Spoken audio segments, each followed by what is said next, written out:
everybody, welcome back to Royally Rumbled. This is episode 9, and today we are diving in to WWE Fastlane 2018. I'm your host, Jordan. I'm your host, Robert, and we are in the fast lane to Wrestlemania. We are in the last stop before we get to the grandest stage of them all.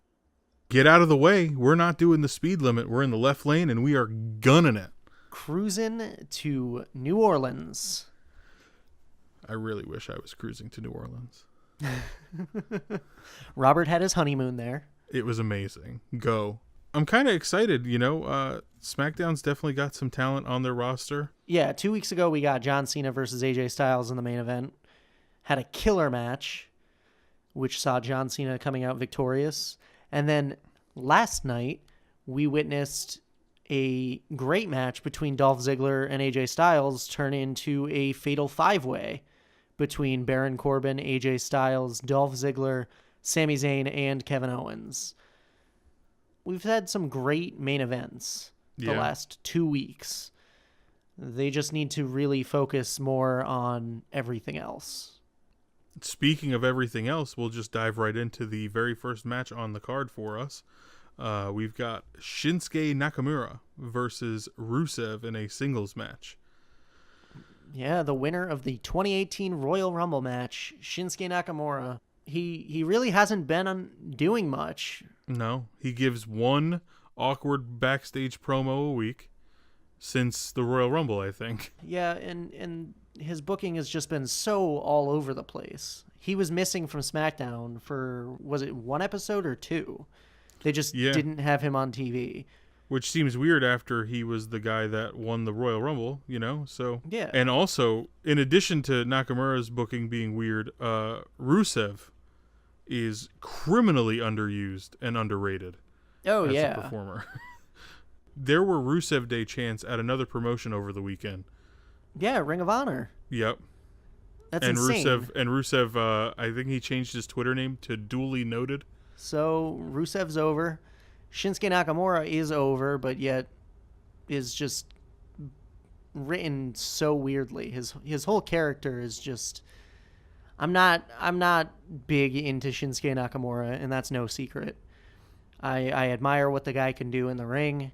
However, his WWE character, it feels like it's missing something. Yeah. And I think this will actually be a really good tune-up match for Nakamura heading into WrestleMania. For both of them. Nakamura had a great match against Aiden English last week. Yep. Yeah, so who do you have winning? I have Shinsuke. Me too. They've got to build him going up to WrestleMania. So I think it'll be good though. I'm hopeful for this one. Yeah, definitely. But I was thinking, where does Rusev Day go after this? I don't know. I'm thinking maybe the Battle Royal. It's got to be. For WrestleMania. Yep. If they're smart, they'll have Rusev win it. That would be fantastic. Next up, we have a tag team match featuring the team of Becky Lynch and Naomi versus Natalya and Miss Money in the Bank, Carmella. She wrestled on SmackDown Live last night. Wait, what? I know. Carmella? Yeah. I had to wipe the sleepies out of my eyes to make sure I wasn't seeing things, but she was there and she was wrestling on SmackDown Live. I actually despise how they book the Money in the Bank winners.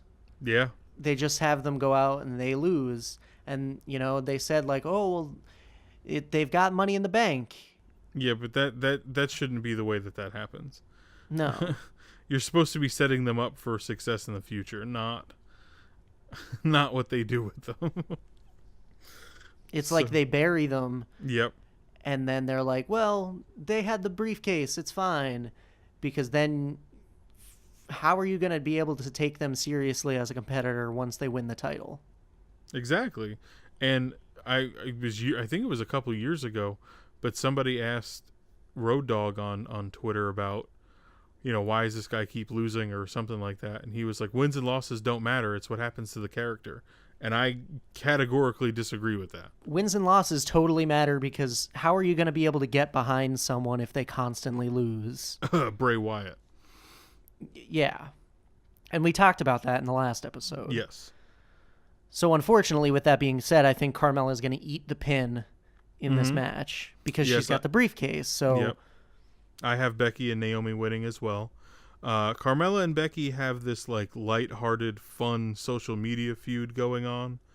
And so that's kind of refreshing because it's different than what we're used to.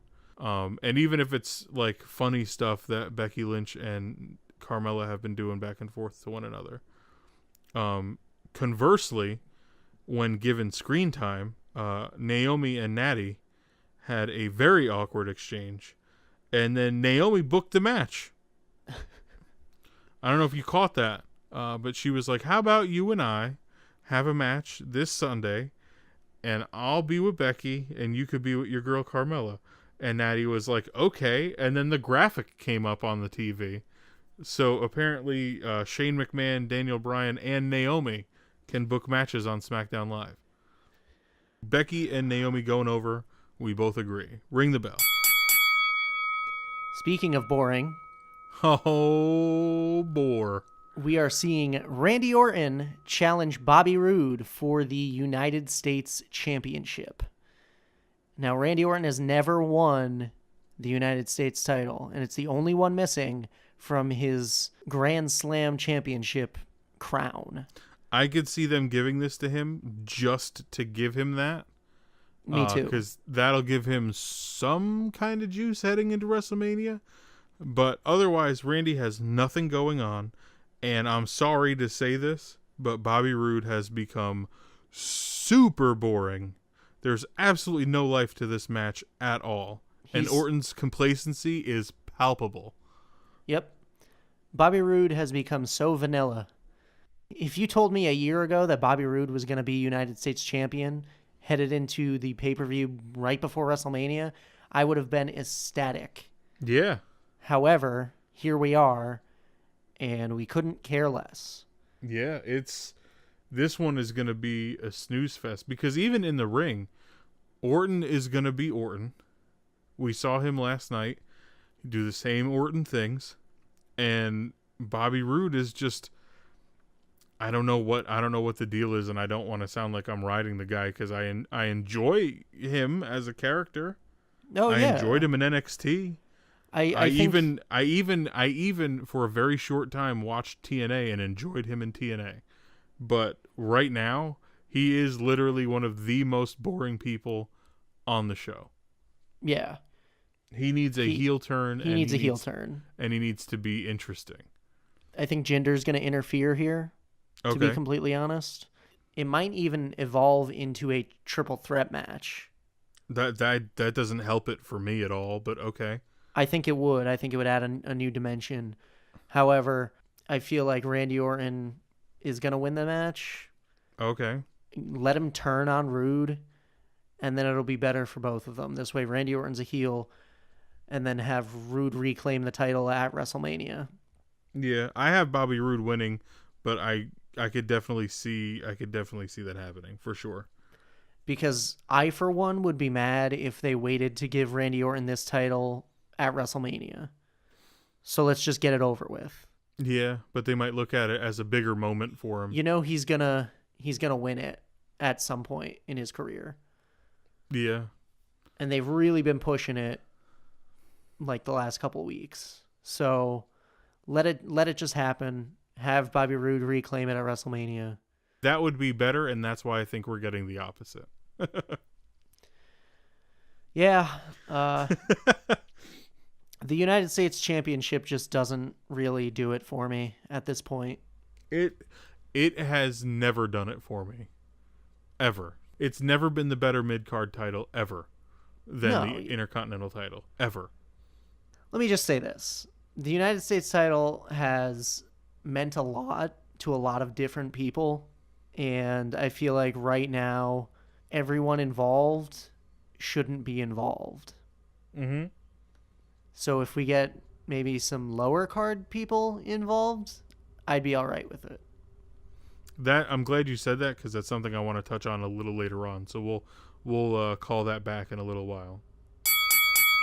Next up, we have the Usos defending their SmackDown Live Tag Team Championships against the New Day.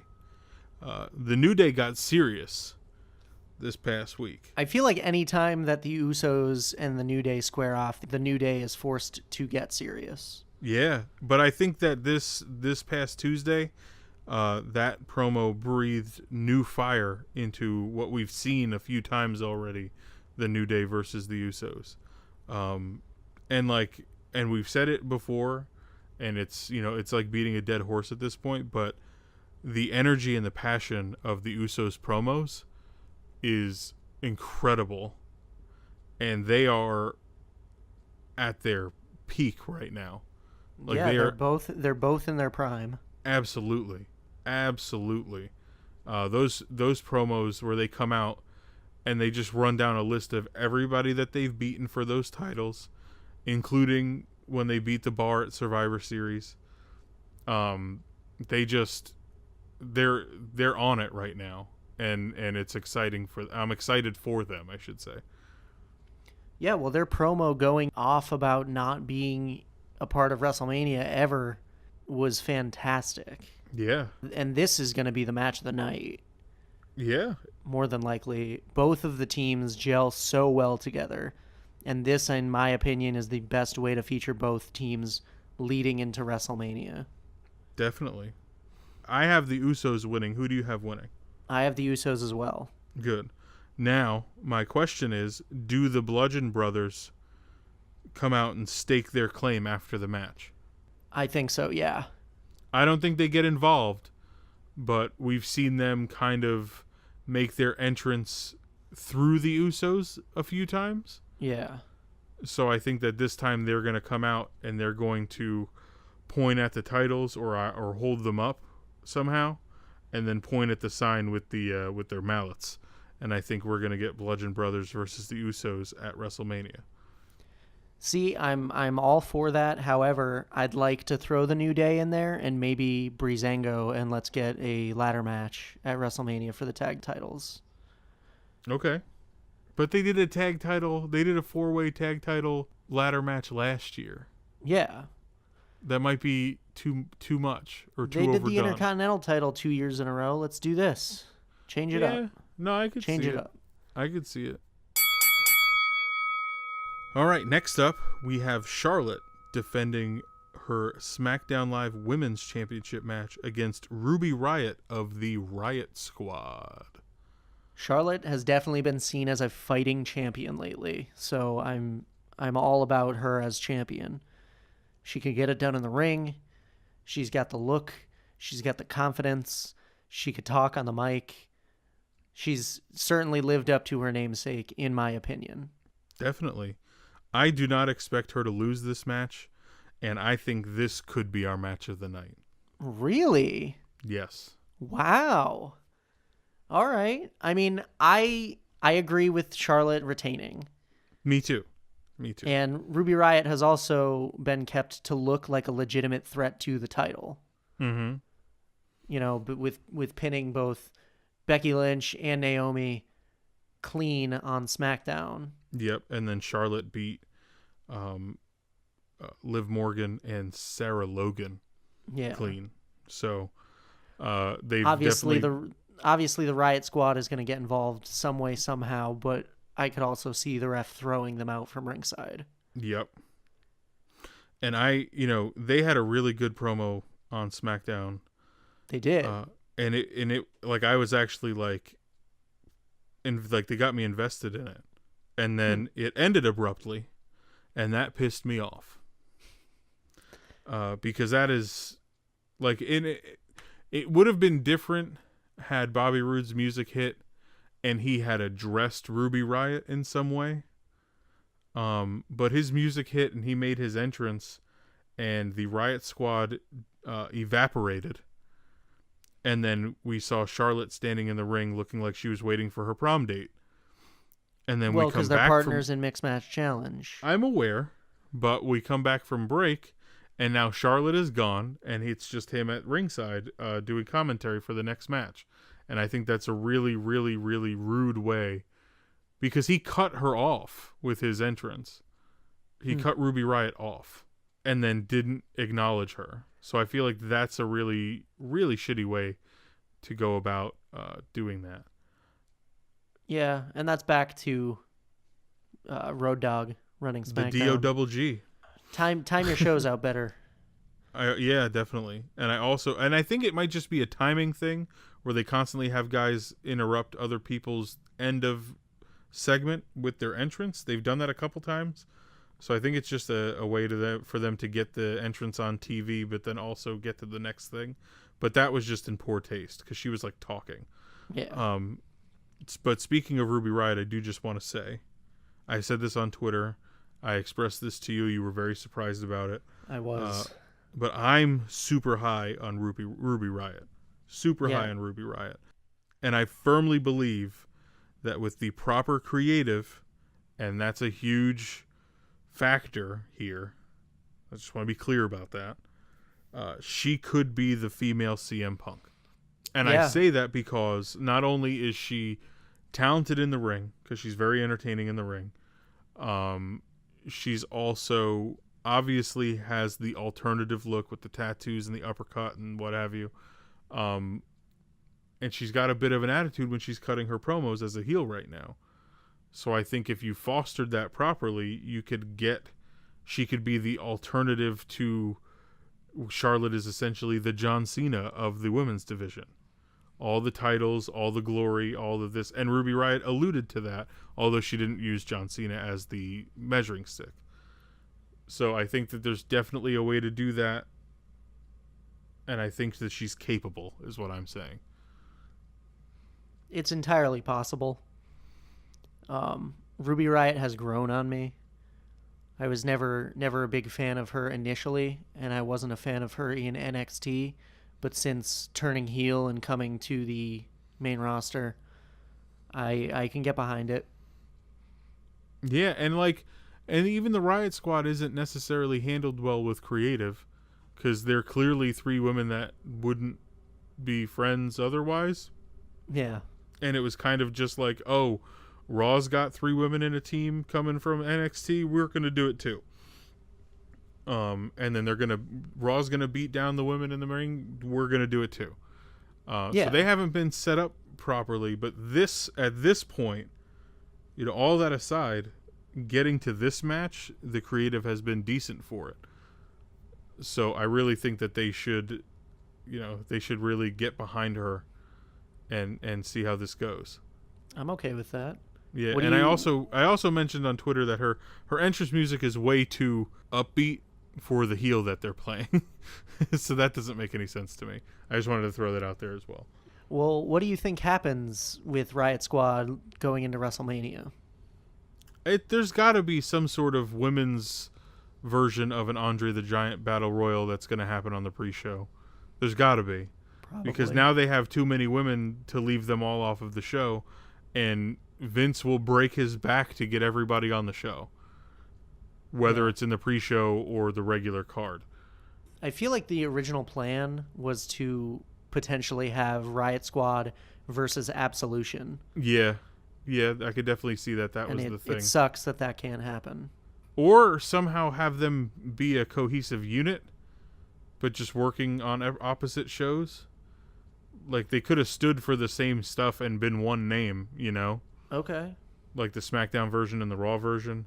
Yeah. But I don't think there was necessarily that deep of a plan in place. They were just trying to get as many women on the roster to get that Royal Rumble done.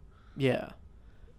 Now, it would be interesting that you mentioned, pair them up, because maybe we can do some type of match where it's 5-on-5. Yeah. I mean, they have enough they have enough women to do it. I mean, it's interesting. I have no doubt that there's going to be some sort of multi-woman match at WrestleMania in one form or another. So, and I fully expect Asuka to challenge Charlotte on Tuesday. Still? Yeah. Asuka's going to come out and choose Charlotte as her opponent at WrestleMania after Charlotte retains. Yeah, and then that'll put Nia in with Bliss. And finally, we have our main event match, a 6-pack challenge for the WWE Championship, we see AJ Styles walking in as the WWE Champion to take on Baron Corbin, Dolph Ziggler, Kevin Owens, Sami Zayn, and John Cena. Whew, there's a lot to digest here. Yeah, this is similar to our last episode where we had to pull apart the Raw title match. Yeah. I mean, we might as well go into the threads. Let me start off by touching back on the thing that we had mentioned earlier. One of the several issues that I have with SmackDown Live is that there is no defined mid-card on SmackDown Live. Oh, yeah. This match is something that we probably already saw 6 to 7 months ago for the United States title. All the same guys are involved. It's just for a different title now.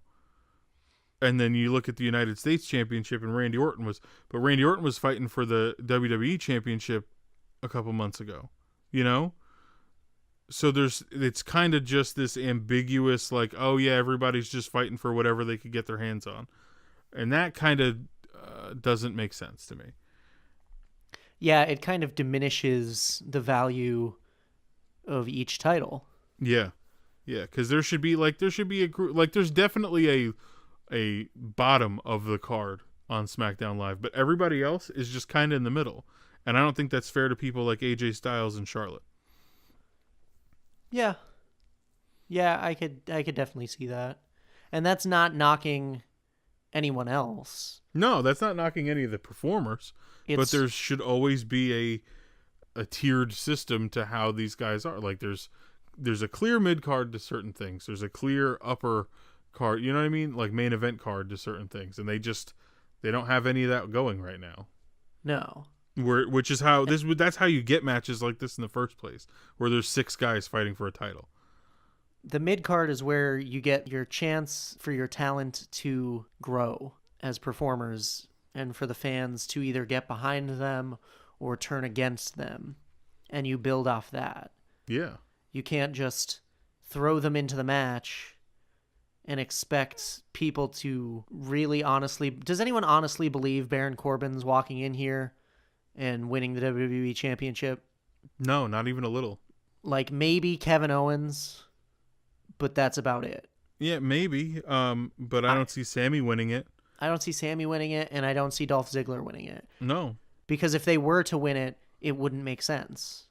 No, and then the story wouldn't make sense. And then you have Cena there, and I really hope that he's not gonna win it. But I mean, I don't know. But that's the thing. You could believe John Cena walking in and winning the title. Definitely. You could believe AJ Styles walking out as the champion. Yep. And maybe, like you said, maybe we could see Kevin Owens somehow winning the title and pinning Sami Zayn, because we've seen Kevin Owens as the Universal Champion. Yep.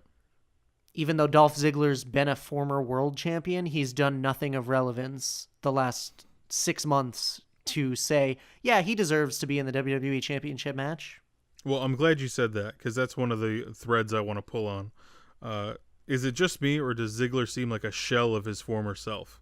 Oh, 100%. He's completely uninteresting.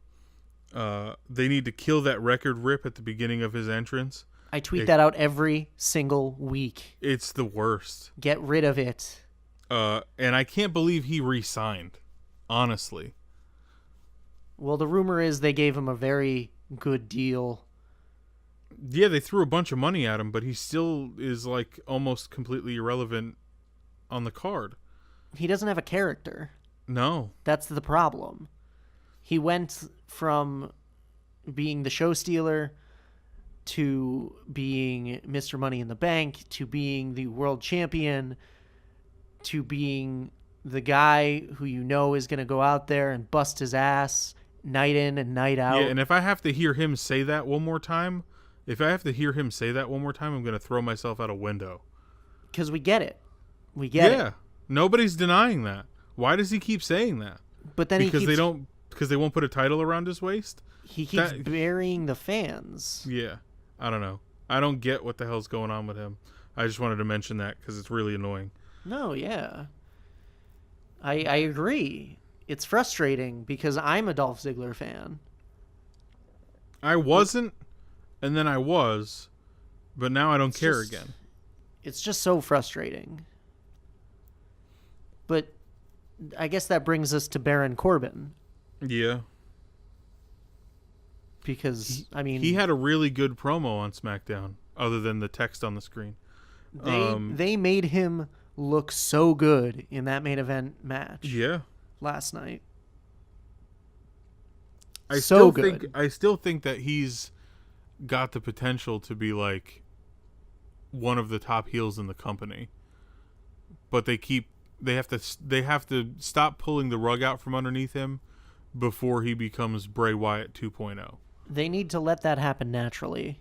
Right. I feel like they're spoon feeding it to everyone. Yeah. Like, Baron Corbin's a main eventer. Open up. Like, he didn't get a good run with the U.S. title, so why am I supposed to care about him in the WWE Championship match? Yeah. It should be Baron Corbin. Because he's angry? It should be Baron Corbin feuding with Bobby Roode over the United States title. Well, even that they dragged out too long. They needed the superstar shakeup should save everything because it'll be new matchups. Hopefully. Because everybody on SmackDown's fought each other enough. As long as they don't start any programs and then immediately change them up in the middle. Yeah. Rip the carpet out from under them. Yeah. Poor fucking Bray Wyatt, man. Kevin Owens and Sami Zayn. Yeah. They're obviously going to turn on each other leading to a match at WrestleMania, right? Hopefully. There's no other way that this goes. Sami Zayn pinned Kevin Owens on SmackDown, which I thought was interesting. And they should have ended the show there. However, they did one of those weird post-match promos where someone comes running out and they're like, Sammy! Sammy's at the top of the ramp. And then he just cuts this weird promo saying how he's the underdog and he's the most underutilized superstar on SmackDown, but he's the best, and that's why he's going to win on Sunday. It did nothing for me. They should have ended it with him pinning Kevin. That's also saying the same thing that we know already. Like, I don't understand. But they have to turn on each other and have a match in WrestleMania. It wouldn't make sense otherwise. Yeah.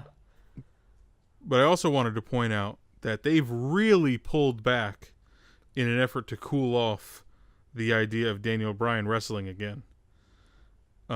It's because the not Daniel gonna Bryan, happen. Shane McMahon stuff has disappeared. Yeah. They've been like agreeing backstage other than the occasional, well, you want Kevin Owens and Sami Zayn to win. And I can't believe I'm going to ask this, but then what does that leave for Shane McMahon at WrestleMania? He'll probably wind up being the special guest referee between Kevin and Sami. Yeah. That's probably what's going to wind up happening. But what crazy thing can he jump off as the referee? Oh, you didn't know. I don't have anything for John Cena being involved. He's just involved because he's John Cena. I think it's a foregone conclusion that he's going to face The Undertaker at WrestleMania now. Yeah. Cena's going to eat the pin and then lose his smile again. It's either Cena is going to face The Undertaker or The Undertaker's really not wrestling this year and it'll be Samoa Joe. Yeah, I'm okay with either, honestly. I know you put up a Twitter poll. Yeah, I did. I put up a Twitter poll asking what everybody would like to see as John Cena's path to WrestleMania. And before the Kurt Angle Ronda Rousey thing was confirmed, I threw him in there instead. So I had Cena versus Undertaker. I had Cena versus Rey Mysterio, which was an absurd rumor that was circling on Twitter. And then I had Cena versus Strowman, I think was the final thing. Yeah. And people kind of went for Cena versus Strowman, I'm not going to lie. But I think the Undertaker one won that poll. Yeah. Out of the options that you presented, yeah, I voted for Cena versus Taker. Yeah. I went with Cena versus Strowman because I think that's a better match for Braun Strowman. But that's a different story for another day. Yeah. AJ Styles, safe to say, he's going to be retaining the title. Oh, definitely. Without a doubt. So and I think AJ that's versus the best Nakamura move. is going to be the match to happen. Yep. I think that's the best move. I think that's the smart move, is to have AJ carry his title that he deserved all year long. Being the professional that he is, I think he deserves to carry into WrestleMania. This could be the match that everyone's clamoring about at WrestleMania. AJ Styles, Shinsuke Nakamura, WWE Championship. They've only wrestled each other one time. Yeah. In their entire history. It's only been one time. And it was at Wrestle Kingdom 10. Yeah, and we got a little glimmer of hope between the two of them at Money in the Bank, but it's heading there. Yeah, so I'm excited for that. I'm excited to see how some of this stuff shakes out. I really don't want any of these titles to change hands on Sunday. Like I said, the only thing that I'm expecting to maybe happen would be Randy Orton beating Bobby Roode. Mm-hmm. But it's going to be some sort of shenanigans. Yeah, that's the only one that Jinder. I could see also. So it's a pretty straightforward pay-per-view. Yeah. Just like Elimination Chamber was, because these are the appetizers before WrestleMania, which is the main course. So yeah, it's going to be an exciting road. Man. I'm really looking forward to the last couple weeks. WrestleMania always gets me juiced up. I don't know what it is. I feel like that's with any wrestling fan. Yeah, it just, for whatever reason, you just know that it's coming, and you're just like, oh man, I can't wait. So, I'm thrilled for it. It's not the ultimate thrill ride this year, so I'll watch my wording. We don't know what do we know what the thing is? I don't think they have a tagline yet. Don't worry, I'm sure Michael Cole will say it about 10 times on Monday. 10? I'll take the over. Yeah. Because we're going to get it beat into our skulls like that Pitbull song last year. Thank you for listening. This has been episode 9 of Royally Rumbled. If you want, you could follow us on Twitter at Royally Rumbled and really get involved with us, because we do a lot of live tweeting and giving our opinions. We throw up a bunch of polls, so make sure you vote. Definitely give us a follow, and we always want to engage with everybody, so don't be shy. Especially if you agree, throw a retweet our way. If you disagree, let us know why. We want to talk about it. And then if you want to follow us individually, you can follow me on Instagram and Twitter at Yesball, and you could find Jordan on Twitter and Instagram at Alex Shepard. There's no vowels, just ALXSHPRD. And I just realized that episode 10 will be WrestleMania. We didn't plan that, but it worked out perfectly. It's very exciting. Check out episode 9, and hopefully you'll come back for episode 10. Who knows how long our WrestleMania episode will be. Yeah, we might have to break it up in 2 parts. So we'll see. That's exciting. We'll figure it out. This is all exciting. We got the pedal to the metal. We're over in the left lane on the highway, and we are cruising right towards WrestleMania.